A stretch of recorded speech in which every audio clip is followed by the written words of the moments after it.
8.1, I don't think we can do that. Yeah, so 8.11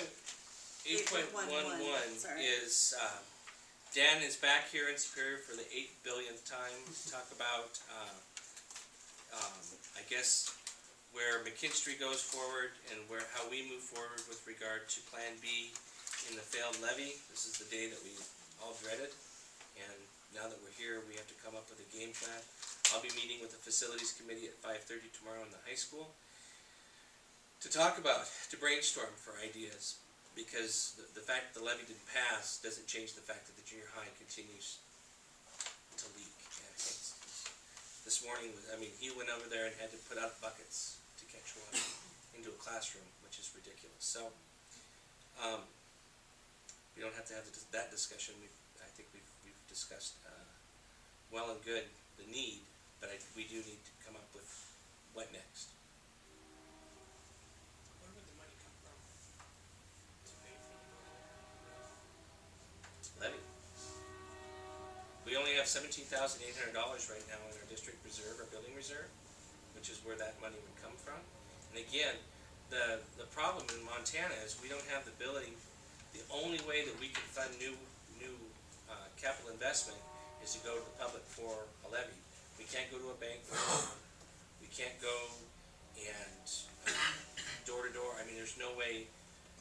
This is the only mechanism, and as Mr. Kuchera pointed out accurately, we can't bank money from year to year. So even if we've been fiscally responsible and we're able to save money in what we spend for LP, or what we've been able to spend on fuel oil, it won't matter. That money, whatever district is expended, the only fund that we get to carry over is transportation.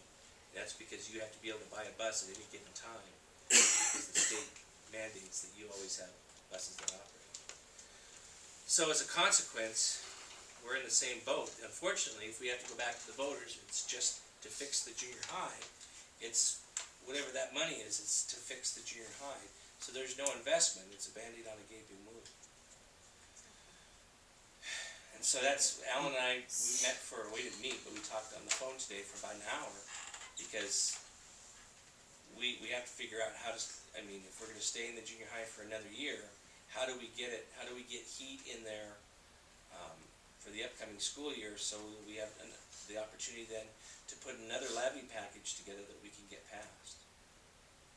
Is there any way we can do it for November? Through the general election? It's up to you guys.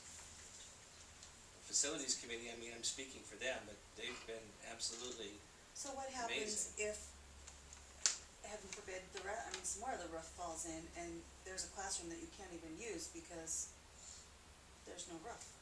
There goes How the multipurpose room. Okay, that's fine. We would condemn the building, we'd knock it to the ground so we didn't have to shoulder liability, and then we have to, And then we have no it's shop. like Dan was saying, we would suspend industrial arts for a year, and or however long it took to get whatever was next. That was the point that I think that the Facilities Committee did an exceptional job at making to the communities. This was not a want, this was need-based. And so if this doesn't happen, something else bad is going to happen. My concern is if the community thinks that, oh geez, they never really needed it. Well geez, they just put kids in the multipurpose room, and they didn't really need that multipurpose room, even though we use that for a myriad of different things. My concern is that they're going to think, well, if they're able to put up with the discomfort, they didn't really need it to begin with. And our contention has been all along that we can't do without. It's not right to do to kids, but it's also not right to keep them in a building that continues to be more and more dangerous. Yeah. I don't want my money going to a Band-Aid, so I'd say condemn that thing and cut shop.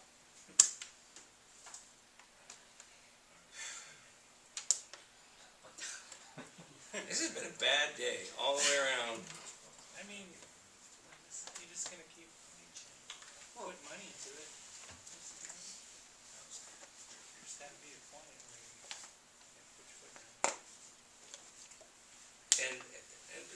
one good thing that came out of today is I met with several parents that were furious.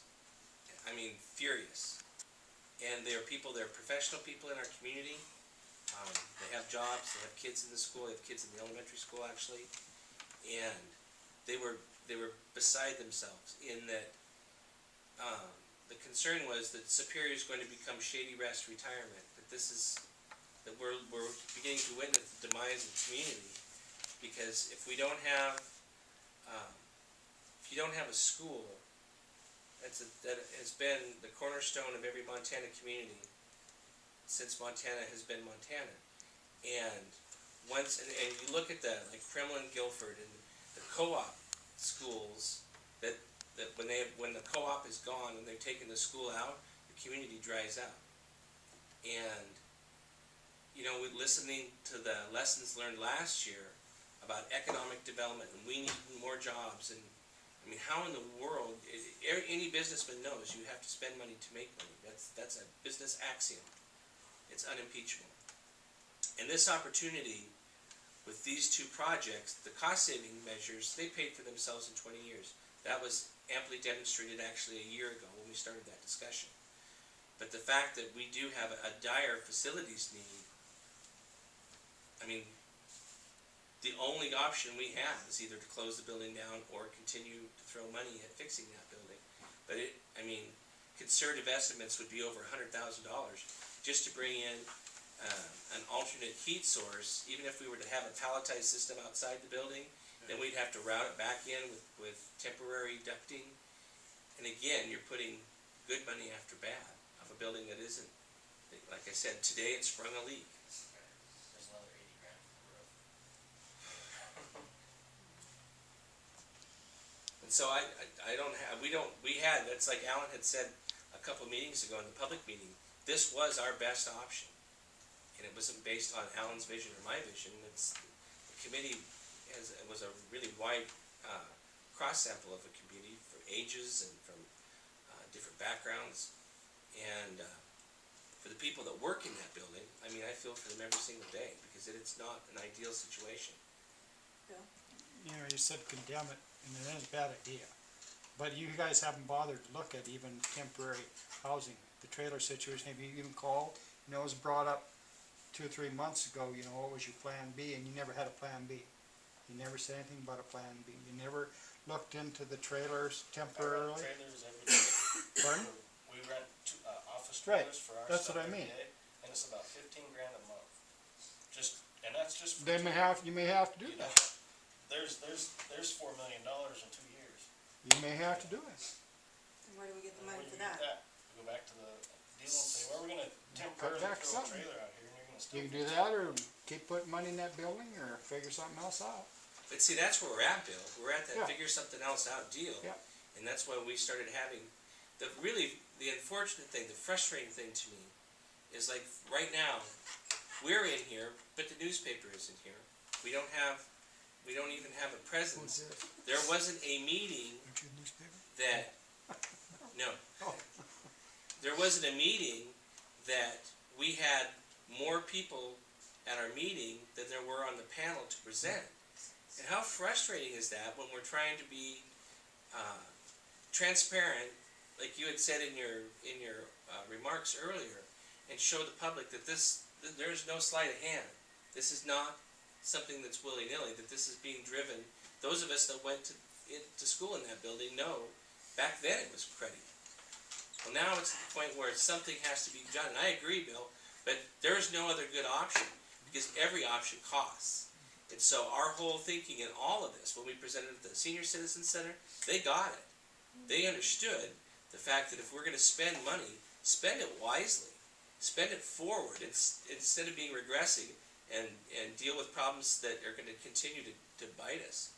Do we know the cost to permanently fix the building to make it 100% usable? I mean, The new junior high? concrete, fixing the floor, doing everything. No, because we have to spend for an analysis for that. I just wonder if maybe Dan had an idea on that, or I mean, the initial are 300 grand most likely is kind of that number that we've used, roof, heating, the flooding prevention. But would 300 grand be a Band-Aid, or would that fix it fully? No, it'd be a Band-Aid. You're getting like for like. I mean, putting in, you're not upgrading the system to make it more efficient. It's just a unit that would slide into the spot that the old ones are in. And not necessarily change. I know that there's a issue with flat roofs in the community, and that doesn't include doing any structural upgrades to pitch that roof or anything. So it's really, it is a Band-Aid. And if we stay in there, that's the other thing about the roof. It's got a membrane style roof on a flat roof, which it's 22 years old. So it's past its effective life. That is a 15-year effective life. Well, that's why today happened. And so, you know, Hugh went up today, dried it off as best he could, and started putting hot patch up there to, you know, seal the leaks. But how much of that can go on? And it just still doesn't address the falling, the west wall is falling, and the fact that we still have a crawl space that's got mold in it. I mean, again, it's asked and answered, the need. But this, again, going to the voters and asking for money for a short-term fix when there's no guarantee that you're not gonna have to go back a year later is, to me, is asinine.